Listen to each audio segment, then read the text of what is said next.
काश ये जो असूल है ये हमारा आईनी बेंच कोई जजमेंट दे दे। ये नहीं हो सकता, देखें ये हो नहीं सकता कि आप रास्ता खुला रखें और जिस दिन कोई सियासी जमात या सियासी हुकूमत को टाइट करना हो तो फिर वही साकिब निसार जैसे स्टाइल फिर आ जाए। आपको असूल वज़ा करने होंगे, जूरिस्प्रूडेंस इवाल्व करनी होगी। ये नहीं हो सकता कि 3 लाइनों पे आप फैसला कर दें। ये जो सारी चीज़ें हाफिज साहब ने अभी की हैं ये चीज़ें जजमेंट में आनी चाहिए और बताना चाहिए कि हम गलत करते रहे और ये चीज़ें।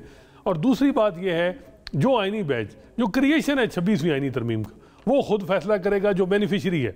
ये उसी तरह है जिस तरह पीसीओ जजेस ने मार्शल लॉ अदवार में मार्शल लॉ को इंडोर्स किया, इनकी भी हैसियत इसी तरह की है माजरत के साथ, बिल्कुल कोई नहीं है।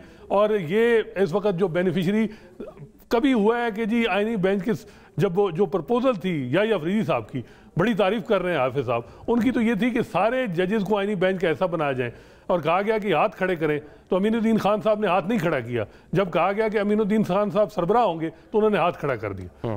ठीक है, ये भी मेरा ख्याल है अच्छा प्रिंसिपल, लेकिन या अफरीदी साहब की अब इतनी तारीफ कर रहे हैं तो उनकी बात फिर मान लें। या अफरीदी साहब ने तो और भी कल बहुत सी चीज़ों पर अब्सटेन की है, तो जो चीज़ या अफरीदी साहब की पसंद है वो तो ठीक है। मसला ये आ रहा है कि सारी पसंद है नहीं, वो फिर सारे जजेस को बना दें, सारे जजेस को आईनी बेंच कैसा बना दें, फॉलो करें। और पीटीआई ने सपोर्ट किया 26वीं और दूसरी बात मौलाना साहब के साथ, दूसरी बात ये है कि ये फैसला फुल कोर्ट अगर आप बुलाते फुल कोर्ट में जुडिशल साइड पे में भी मेजॉरिटी यही कहती जो हाफिज साहब कह रहे हैं कि आपका इख्तियार नहीं है, लेकिन फुल कोर्ट बुलाना चाहिए था।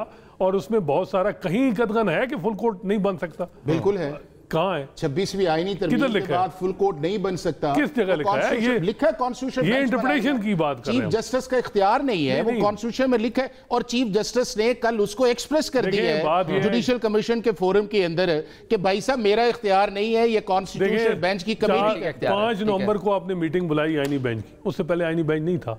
ठीक है, अब जिस तरह लाहौर हाई कोर्ट में नहीं है उसी तरह निज़ाम चल रहा है। आपको कहा गया कि आप फुल कोर्ट बुला लें, या अफरीदी साहब नहीं बुलाया। एक तरफ आप कहते हैं जी मंसूर अली शाह साहब का कन्फ्लिक्ट ऑफ इंटरेस्ट, क्या अमीनुद्दीन खान साहब या अफरीदी इनका कन्फ्लिक्ट ऑफ इंटरेस्ट नहीं है? ये निज़ाम को प्रोटेक्ट कर रहे हैं, इनका नहीं है प्रोटेक्ट।